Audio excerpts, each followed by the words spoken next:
IPFS와 파일코인 소식을 전하는 IPFS 뉴스 아나운서 이은주입니다. 최근 한 주간의 업계 소식을 한눈에 확인할 수 있는 IPFS 뉴스, 지금 바로 시작합니다.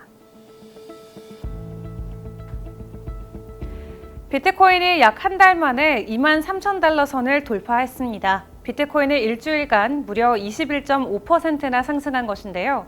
이에 연초 이후 급락세를 타던 암호화폐 시세도 함께 반등했습니다. 여기에 미국 중앙은행인 연방준비제도의 기준금리 인상 속도가 하반기로 갈수록 다소 느려질 수 있다는 전망에 얼어있던 시장의 심리도 함께 녹아내리고 있는 모습인데요. 그렇다면 파일코인은 어떤 흐름세를 보여주고 있는지 코인마켓캡을 통해 함께 알아보겠습니다. 7월 20일 코인마켓캡 기준 파일코인은 전일 대비 0.71% 소폭 상승하면서 7,779원에 거래되고 있습니다. 24시간 거래량도 전일 대비 8%가량 빠졌지만 지난주보다는 3배 정도 많은 3천억 원대를 유지해주고 있습니다. 시가총액도 지난주보다는 소폭 상승한 1조 8천억 원대를 유지해주고 있는 모습입니다. 이번 주 파일코인은 암호화폐 시가총액 순위 40위권 안으로 다시 재진입해줬습니다. 현재는 39위에 위치하면서 테조스, 또 헤데라와 비슷한 시가총액 보여주고 있는데요. 그럼 최고가와 최저가도 살펴보도록 하겠습니다. 이번 주 파일코인 시장의 전반적인 회복세에 힘입어서 고가와 저가 모두 높여주는 모습 보여줬는데요.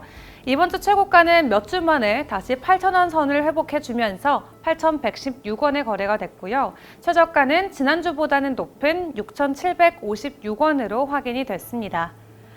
그럼 이어서 파일코인 거래소별 거래 현황 살펴보겠습니다.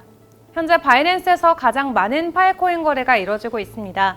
전체 물량의 19% 이상을 차지하면서 7,859원에 거래되고 있고요.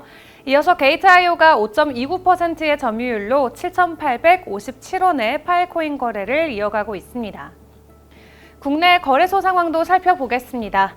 업비트 BTC마켓에서 현재 파일코인은 글로벌 거래소보다는 높은 7,923원에 거래되고 있습니다. 이어 마이닝 현황 살펴보겠습니다. 7월 20일 기준으로 파일코인 블록 높이는 전주와 비슷한 블록 높이 유지 중인데요.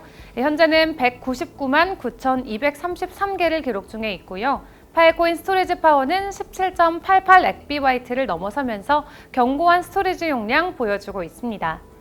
현 시점 기준으로 파일코인 네트워크에는 4,054팀의 마이너가 채굴에 참여 중이고요. 지난 24시간 동안 채굴된 파일코인은 28만 8,960개, 블록 리워드는 20.60개를 기록 중에 있습니다.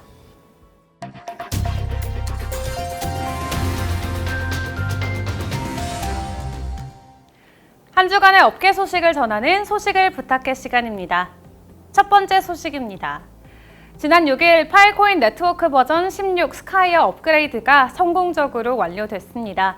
이번 업그레이드의 핵심은 파일코인 가상머신의 마일스톤 1 도입과 체인 실행의 마이그레이션으로 FRP 0030, 0031, 0032 등 FBM 관련 파일코인 개선 제한 3가지를 포함하고 있습니다. 해당 업그레이드는 광범위한 테스트 프로세스를 거쳐서 개발이 됐는데요. 특히 관찰된 문제를 확인하고 해결할 수 있도록 네트워크 버전 14와 15가 FBM과 역호환 가능하게 구현됐다는 설명입니다.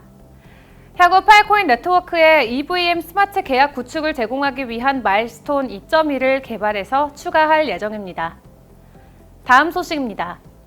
IPFS가 NFT 게임 업체인 키츠몬에 분산형 스토리지를 제공할 예정입니다.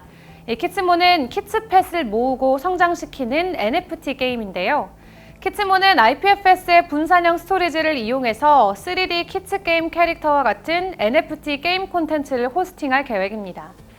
이를 통해 키츠몬은 신뢰할 수 있는 변조 방지 스토리지 솔루션을 제공하는데요.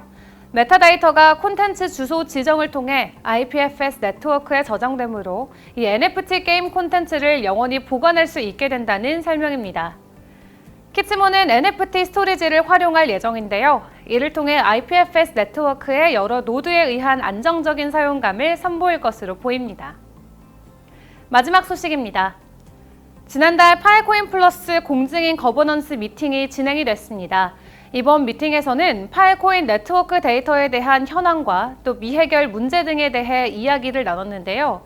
데이터 캐핑의 평균 시간은 지난 14일과 비교했을 때 변화가 없었고요. 또 평균 데이터 제한 시간은 2일 더 느려진 것으로 나타났습니다. 또한 클라이언트에 할당하는 총 데이터 용량은 2주 만에 0.15 페비바이트 추가된 것으로 조사가 됐고요. 현재 공증인들을 대상으로 정밀 조사에 나서고 있는 것으로 확인이 됐습니다. 영국 의회가 스테이블 코인 결제를 완화할 것으로 보입니다. 최근 영국 의회가 브렉시트의 이점을 살리고 영국 금융 서비스 분야를 혁신하기 위한 금융 서비스 및 시장 법안을 상정한 것으로 나타났는데요. 해당 법안은 암호화폐 일종인 스테이블 코인 결제 도입 등의 내용을 포함하고 있습니다. 또 이와 관련해 나딤 자하위 영국 재무장관은 금융사기 피해자들이 온전히 피해를 배상받게 만들고 현금에 의존하고 있는 수백만 명의 시민들이 현금에 보다 쉽게 접근할 수 있도록 보호 조치를 취할 것이라면서 소비자들은 계속 보호를 받을 수 있을 것이라고 전했습니다.